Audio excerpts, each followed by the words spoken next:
Cat always has a nice long paragraph for us. I feel like our narrator looks down on her in a way. Maybe.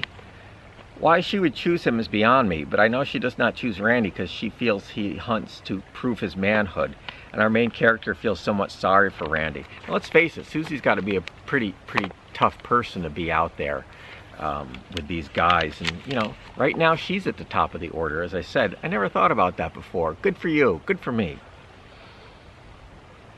Randy wishes she would just give him a chance. There are other times he looks down on her, but I just don't get what she sees in our character, our narrator, other than him not proving how great a hunter he is. Well, she's probably the dominant partner there, and she stays with him a long time, right? And at some point he might not pose much of a challenge. The story's great. I still don't even know why. There's a great significance to the Halloween party. Out of all things, they dress up, they decide to go as deer. It's funny because they say they're not dressing up, but they really are. The story talks about the constant relationship between deer, humans, and hunters. Yes, it's a good one. It tells you where your food is coming from. Again, eating meat that comes off factory farms. If you saw the pictures, which we are seeing a little bit of now, you would stop. Many of you would stop eating meat. Many of you would stop eating meat. So, good one, Cat. Yeah, Randy is the man to them. Yeah, very good, Cat. Cole and Summer, before we sort of dig into the story a little bit more, Summer has a good analysis here. I think Randy's a little more one with nature, yes, than the rest of the guys in town. Maybe he means that killing for his food is like instinct to him, yes, because he's like a wild animal, yes. I think the narrator, along with the other men in town, just have this idealized version of Susie in their head and get swept up. Yeah, you know, they probably like sex. I also think of it as like a mating competition in nature. Exactly. The bucks are all competing for the dough. Perfect, Summer, perfect. Rita has a little different view on things, which I always like and appreciate. Randy seems to have a dark side that he keeps hidden. Most of us do. When he says he has to, it sounds like he has some sort of uncontrollable urge to kill. And he uses that to kill in the utmost effective, bloody, personal way possible. We see a bit of this at the end with the dagger-like stare he gives the narrator when they're all skiing home. I think the narrator is genuinely a soft-hearted person than the other men and truly loves her. She might have settled for him, but I think Susie is the narrator, who the narrator wanted to be with. That is true. So a couple things there. Yeah, Randy, I think he does hunt in the most natural way, which is also bloody, and in some ways the most sort of personal. And maybe that's what we should do. If life is going to die so we can eat it, we should have to do it ourselves. Yeah. The idea here, a couple of you wrote about, you know, who loves each other, Let's talk about love. Is love natural? Is love just reproduction, right? Do we fall in love because if we didn't, and if sex wasn't pleasurable, our species would die, right? So think about a person who does not fall in love. There's nothing to convince them to have intercourse with someone. That person does not reproduce. That gene is dead. Someone who falls in love all the time, mates, has a child, guess what? Genes for mating and falling in love were just passed on. And then after the child is at a certain age, again, you maybe heard there was a movie called it The 7-Year Itch. A lot of men have affairs with women on their wives after about 7 years, because that's about how long it takes for a child to. This is a theory, folks. I don't know. I've never had children. I've never had an affair, and I don't plan to do either. But when a child's 7, they can start to fend for themselves in nature and, you know, in a more natural world, shall we say, and the mom and the dad can move on, right? The dad can move on. We're talking like cave people times, hunter-gatherer. So maybe I've heard the theory that there's something biological, that men do really kind of drift off after 7 years. Love itself biologically lasts maybe 3 months to a year. Enough time for enough sex to happen to reproduce, and then the love hormones drift out, and then reproduction has happened. So it's a very Darwinian approach, a very unromantic approach to things. Of course, it's much more complicated, and it's something I hope we never understand. But whether love is separate from instinct, whether love is separate from reproduction, whether love is separate from nature, it's all a good question. It's all a good question. So it's interesting to see you guys writing about love in the context of this fabulous story. So yeah, let's dig into the story a little bit. I really enjoy reading this story every time I read it, because it's just very easy to follow. The imagery is sort of fascinating. Rick Bass is, I think, a very talented writer. First paragraph, Halloween brings us closer together. The herd is back together with their antlers on. Here, all 3 dozen. That's 36 people. There's only about 36 people who live in this community year round. And they learn about each other. There's direct contact through word of mouth. Dick said, Becky said about Don, and so forth. And more in this manner sometimes.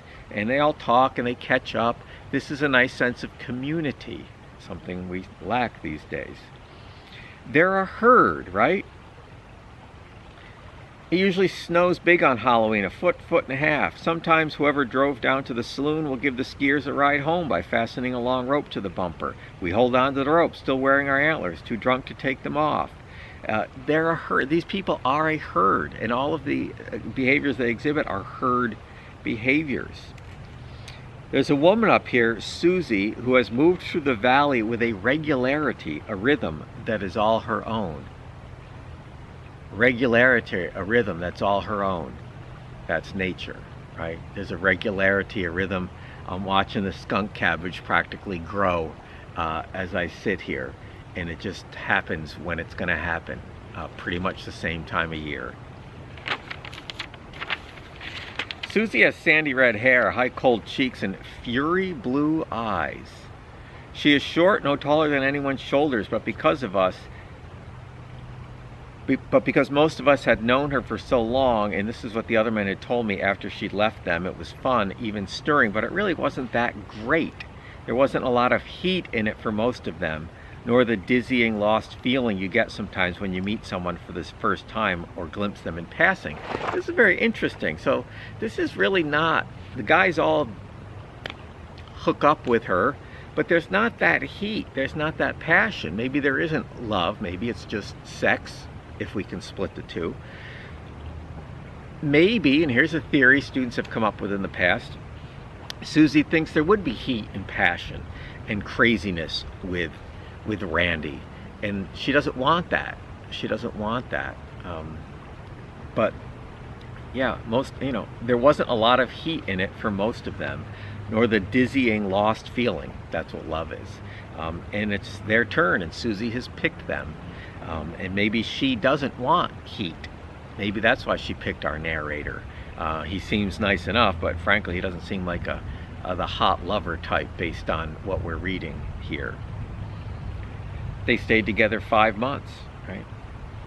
Susie didn't like any form of hunting. That's what cattle are for. Cattle are like city people. Cattle expect, even deserve. Well, I disagree, as I've said before.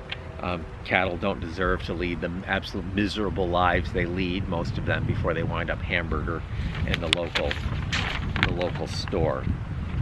Now here's something right in the middle that I have labeled deep. So it must be deep. Some nights I would lie awake in my cabin and think about how Susie was with Davy. Then I would feel sorry for Davy because she would be leaving him eventually. I'd lie there on my side and look out of my bedroom window at the northern lights flashing above the snowy mountains, and their strange light would be reflected on the river that ran past my cabin, so that the light seemed to be coming from beneath the water as well.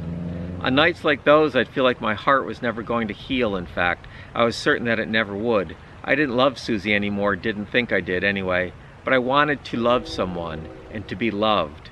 Life on those nights seemed shorter than anything in the world, and so important, so precious, that it terrified me. Interesting. So it's at night when we tend to have thoughts that we aren't necessarily controlling. And he's looking at the northern lights and the reflection of the lights in the water. I mean, the earth this is beautiful, right? And he's lonely. He's lonely, and his heart's not going to heal. We don't know what's happened to him. I mean, why did he move up to the mountains here? Is his heart broken from long ago? We don't know. But this is very deep, because he's really in the heart of nature here, and he's yearning for companionship, for love. Maybe there is something love in nature going on. Who knows?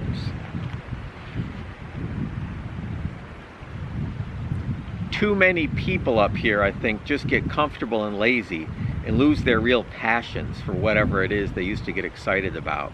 I've been up here only a few years, so maybe I have no right to say that, but it's what I feel. That's pretty good, right? People go up to live in the woods here, and they lose their passions. I like that, because maybe passions, I don't know, woodworking, well, Randy does that. Riding a motorcycle, I don't know, wallpapering, painting, reading, ice hockey. We all have all sorts of passions. Maybe that's just something we're doing because we don't really live in nature. People who live in nature have to be passionate for survival, for cutting their own wood, right? So that's a very interesting paragraph. I never thought that before, that people lose their real passions. Maybe they're finding their realness in the woods. They become lazy. You can't be lazy living up in this park. So you understand what I'm saying here? This is very interesting to me, that we sort of have these passions. Lots of stuff: photography, needlepoint, video games, I don't know, relationships, gossip. That is all just something in us. There's a passion in us that needs to fulfill that. But if we were living in nature, where I am right now, you wouldn't even want that. That would all drift away, because just being in nature, you don't need a passion. It's sort of because you're sort of one with it. I think I almost got to a good point there, but it slipped away from me at the last minute. Maybe I'll find it. I don't know.